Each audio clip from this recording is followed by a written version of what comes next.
Electoral College. Brianna. Yeah, actually, that's one of the biggest things that I noticed just talking to people about the election and watching the coverage with them, is that I had a lot of people who just flat out asked me to explain it to them, just start from scratch why we count the popular vote and then, use it to translate into electoral votes.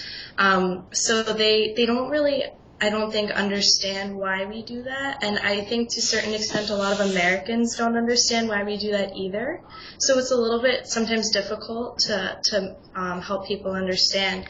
The other thing too that I noticed, sort of going along those same lines, is that trying to explain how in an election like the one we just had, how you could have a Democratic president be elected and then also have a Republican majority elected to Congress. So I think that too was a little bit different, because in a parliamentary system, the prime minister, the head of the executive, is elected out of the legislative branch of government, so the parliament.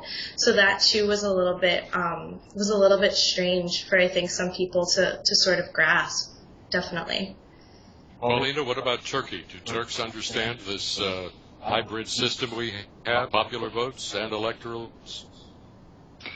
It's actually exactly what Brianna was just saying. Most people that I talk to ask me to explain to them how we have a popular vote and the electoral vote. And they also find it that the United States only has two main political parties, because here in Turkey there are seemingly endless amounts of political parties, and every year there's a new one, and another one is shut down, or three more will arise, and it's found to be very strange that we only have two parties, for the most part, in the United States. Brendan, in France, in Grenoble, were people watching the presidential debates, the three debates that were held before the election? With the people I talked with, no, but with the media coverage, yes. One of the big things that I found, and I actually have the quote from Le Monde, was that they saw that Mitt Romney has been continually hammering it during the campaign, specifically during the debates. And for France, they believed that when they saw what Obama has done with the debt, it's risen over 50% since 2009, according to Le Monde, and the unemployment rate was at 7.9%. And so they took this and they further researched it and found that no American president had previously been renewed or reelected when the rate exceeded 7.2%. So especially during the debate talking about the debt, France was very concerned that Obama would not be reelected. Although they were very enthusiastic and pro-Obama, they were very concerned. And Chase, in Ireland, did folks watch the debates? Yeah, there's quite a bit of interest in the debates. As I've said before, there's been a lot of close coverage, and Gallup actually did a poll. I think they did an international poll of everyone, but they found 96% support of Obama in Ireland.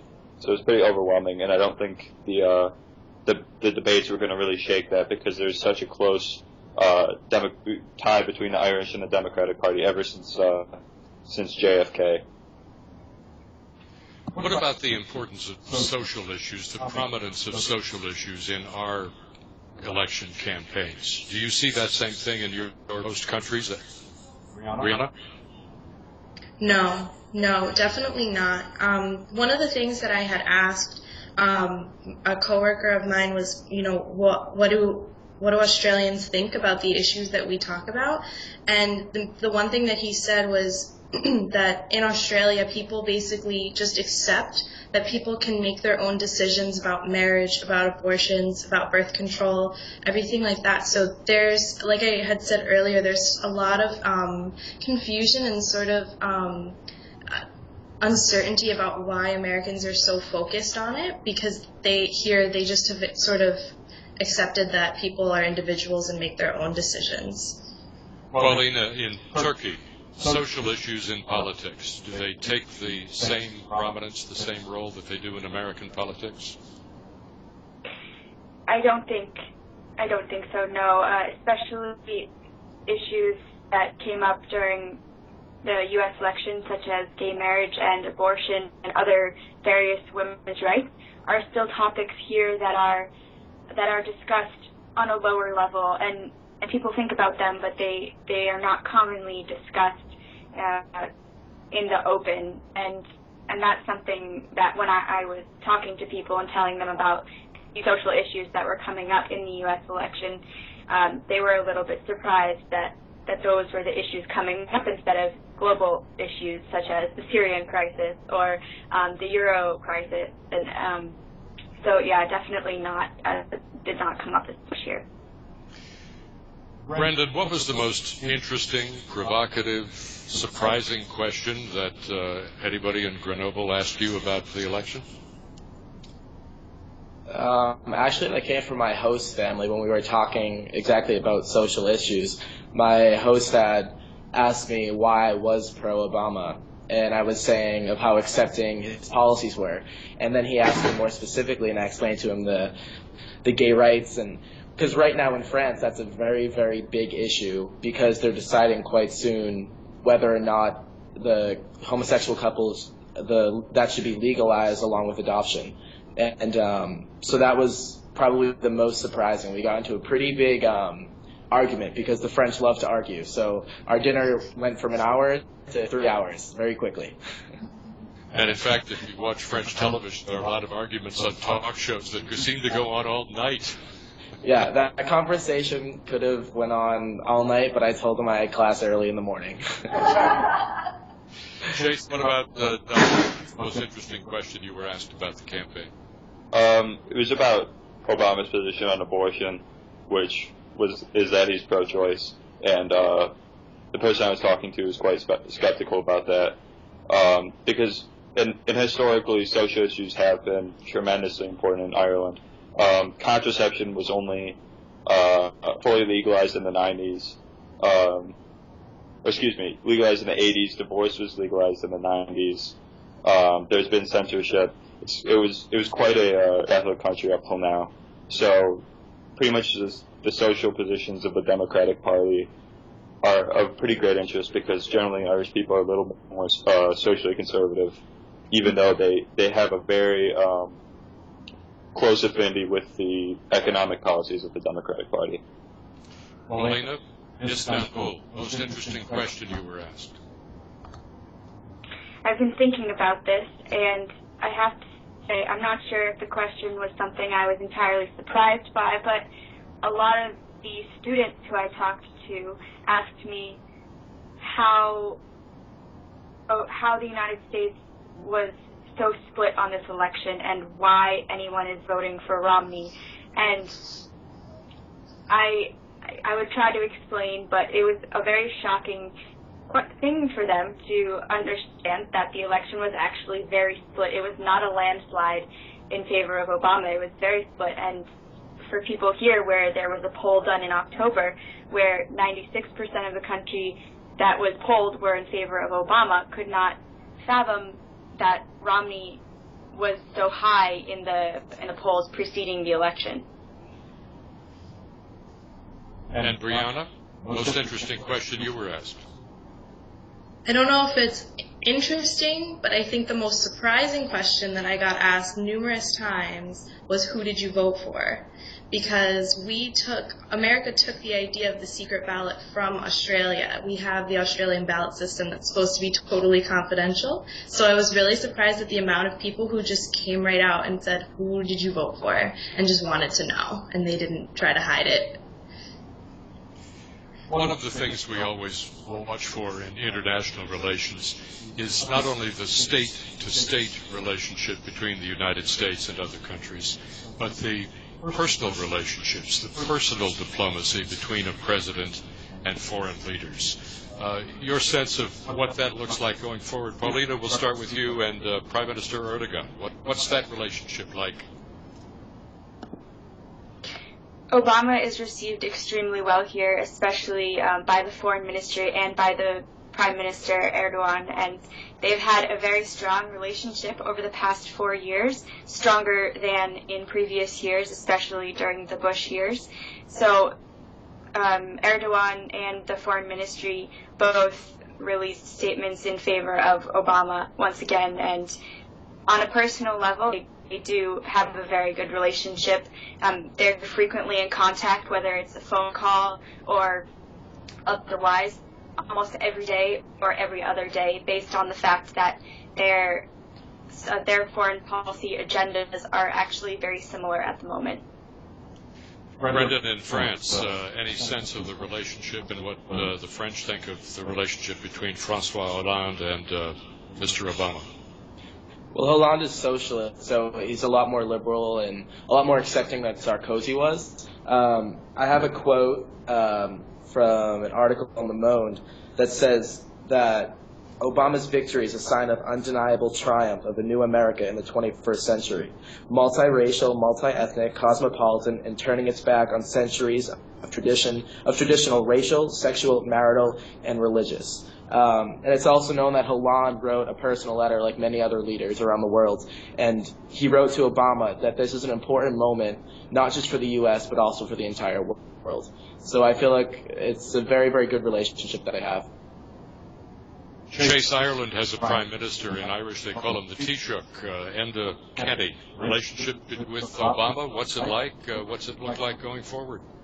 Well, Ireland really isn't tremendously important in either foreign relations or the economy of the United States, but a lot was made of Obama's visit to Ireland, and it's still being talked about now, especially during the election.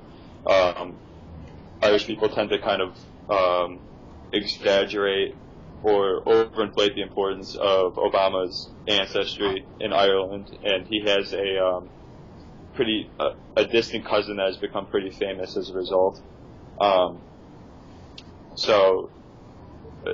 Which is ironic because Paul Ryan also has roots in Ireland, but because the Irish hate the Republican Party so much, they really don't pay any attention to that whatsoever. And finally, same question to Brianna in Sydney. What's the relationship with Julia Gillard, your prime minister? Yeah, I think Obama is definitely really well received here. And no doubt, Julia Gillard recognizes that Australia really needs the United States. Economically, militarily, Australia is just not as powerful on a wide scale, not as much as the U.S. by any stretch of the imagination. So I don't doubt that the government was looking to Obama to be sort of take an interest in this side of the world and really just not forget about Australia down here, because they do rely so heavily on the United States. Let me stick with foreign policy for a moment. The sense is that Hillary Clinton will soon be gone as Secretary of State. Susan Rice, the U.S. UN ambassador, has been mentioned as a possible replacement, as has Senator John Kerry here in Massachusetts. What's the perception of Hillary Clinton and the job? Brianna, as long as you're up first, we'll stay with you.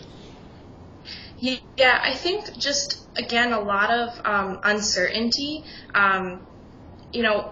Foreign policy between the United States and Australia has always been, they've been really tied together. So the perception with the Democratic Party in general is that they're going to be more involved in world affairs, whereas Romney was sort of interested in hanging back from this side, from the Asia Pacific. So I think that whoever replaces Hillary, or if she's gone, then if she's even stays, then I think that Australia is going to be looking to the U.S. foreign policy to just stay interested in China, interested in this side of the world in general, for sure. And the Obama administration has telegraphed that it's made it in foreign policy with more of an emphasis on the Pacific Rim. That's probably headline news in Sydney. Absolutely. It's really important because Australia is so is an ally with the United States, but they're so economically tied to China here that it's really important that Australia doesn't get caught in the middle of those two, because it could be detrimental if the United States and China were to have a falling out. Brendan, what's the perception of the job that Hillary Clinton has done, and any expression in the newspapers or in coverage about who should replace her? There's been no expression about who should replace her, but from what I've read in the newspapers, they've all been pro-Hillary Clinton. But when I talked to some of the students at my university, a lot of them spoke about, like I mentioned earlier, that America always wants something more, and a lot about the French way is they're ready for what's new and what's to come. So I don't think they would be, in a sense, sad or disappointed when she leaves. I think they're just more nervous about what's going to happen next. Chase, in Ireland, what's the chatter about Hillary Clinton and her potential replacement? I have read nothing in the Irish newspapers about Hillary Clinton in particular. I think the most significant differences that Ireland has with the United States in terms of foreign relations has been their historical neutrality and the fact that Ireland's one of the few nations in Europe that does not belong to NATO. And this isn't going to change anytime soon, especially as long as Britain remains in the North, I think. But I think overall they like how Obama and Hillary Clinton have behaved diplomatically and scaled back some of our commitments overseas in the Middle East. Paulina, in Turkey, Hillary Clinton and her potential replacement. I also haven't read very much about this here, and I don't think it's been covered very much, mostly because of the fact that in terms of foreign policy, it didn't matter too much who was at the forefront in the U.S., because no matter what, the number one foreign policy topic will be Syria, and the United States, both sides has commented that they won't be getting militarily involved unless it's through NATO, and so and even some professors that I talked to said the same thing, that it wouldn't exactly matter who replaces Hillary Clinton, because either way it will be the same topics coming up and more or less the same responses to those topics. One of the things we've seen in the last two election cycles, to a lesser extent in 2004, but certainly in 2008 and the one that we've just gone through, 2012, is the emergence of social media as an important tool in politics and campaigning. How are social media used in France, Brendan? Are they a tool of politics the way they become here? That's funny you say that, because one of both Le Monde and the Huffington Post for France, they both used when Obama, after he was reelected, he had tweeted a picture of him hugging the First Lady, and he put 4 more years. And that picture made headlines on every single French newspaper, both national, regional. It was even in my school newspaper. It was in the free newspaper. They look at that and they see President Obama, again, like I said, as someone that they can relate to. Because with Sarkozy in France before, he was a very unrelatable type of guy. He was very blingy, completely opposite of Hollande right now. So they do look to social media as a plus. And Chase, in Ireland, the importance of social media in politics.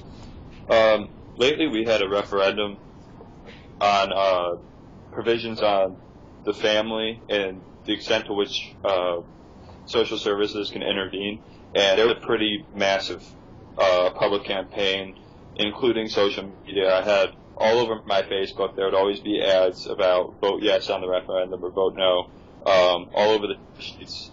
So I think it definitely is a pretty big factor now and going forward. Paulina, in Turkey, social media and politics. I think overall, social media is not utilized as much here in politics as it is in the United States, mostly because it's not as widely accessed throughout the entire country. There are a lot of regional disparities that still exist in Turkey between the east and the west of the country, and so overall, I would say no. Social media is not used as much.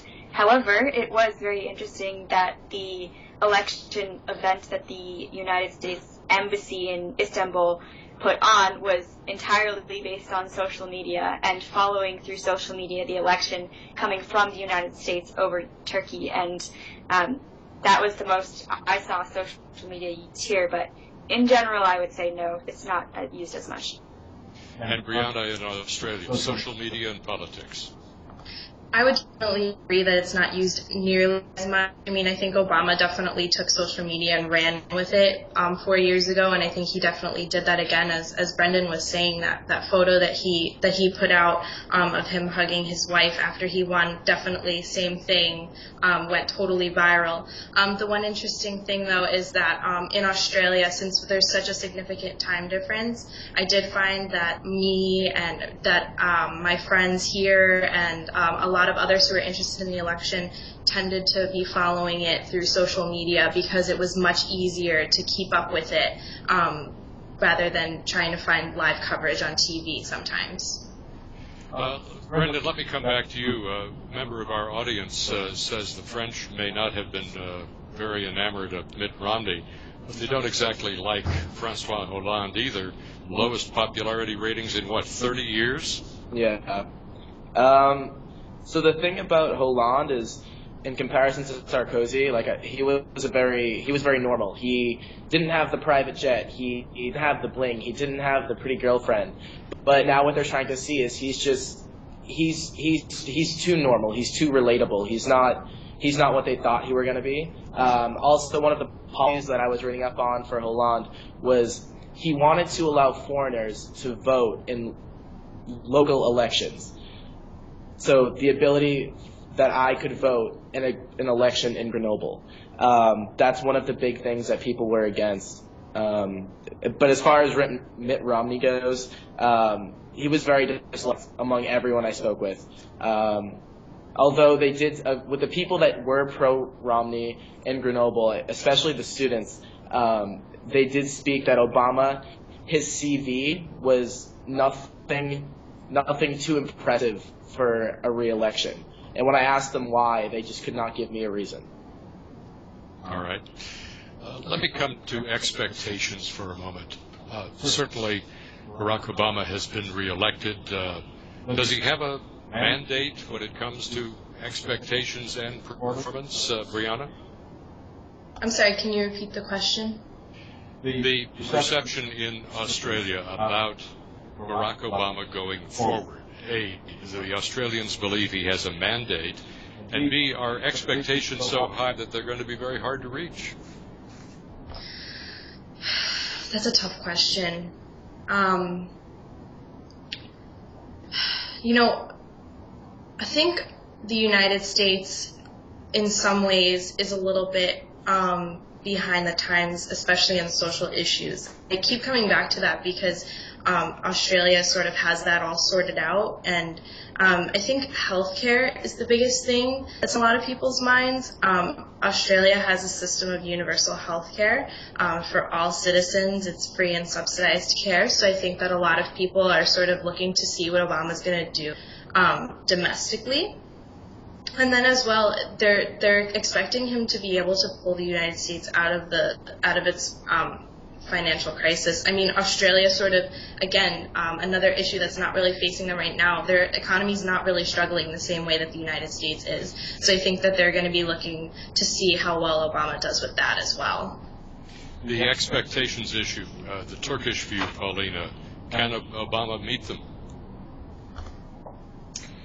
As I said before, the number one priority in Turkey is solving the crisis in Syria, and post-election, I think there will be a lot of pressure put on Obama from Turkey to intervene, not necessarily intervene, but become more active in the issue instead of just making statements that may be financial aid, especially for the refugee problem that Turkey has of Syrian refugees who are currently lining the entire border between Turkey and Syria, and it's gravely affecting Turkey's economy at the moment. So either financial aid or otherwise, Turkey, I'm sure, is going to be putting pressure on Obama to become more involved in Syria, and that's by far the most important issue looking to the United States for help on.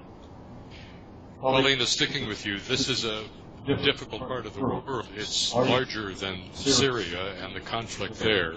We're talking about Iran and its nuclear program. We're talking about Israel. We're talking about the Arab world and the Islamic world. This is a pot that's boiling.